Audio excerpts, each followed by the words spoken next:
আমি মানে বাংলাদেশে আমলা হইলো কি, মানে আমলা হইলো কামলা, আমরা কি মানে বাংলাদেশে যারা মন্ত্রী হয় বা এমপি হয় এরা তো খায় 5 বছর, আর আমলারা খায় 30 বছর।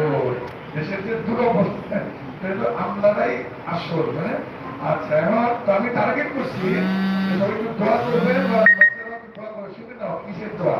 মানে ইউসুফ আলাইহিস সালামের ঘটনা আছে কোরআন শরীফে। উনি জেলখানায় গেছেন, মিশরের বাদশা একটা স্বপ্ন দেখছে, 7টা মোটা গরু 7টা চিকন গরু। তুমি জেলখানায় মিশর ব্যাখ্যা করে দিলাম, আপনার ঘটনা সবাই জানি। 7 বছর ফসল হবে, 2 বছর হবে, আপনার ব্যবস্থা। বাদশার পানে দেওয়ার পরে উনি কি করলেন, তাকে যে ইউসুফ আলাইহিস সালামকে যেখান থেকে বের করে মিশরের খাদ্যমন্ত্রী বানাইলেন। কিসের মন্ত্রী? দায়িত্বশীল। আমি টার্গেট করছি বাংলাদেশের ইংরেজি মন্ত্রী হওয়া। কিসের মন্ত্রী?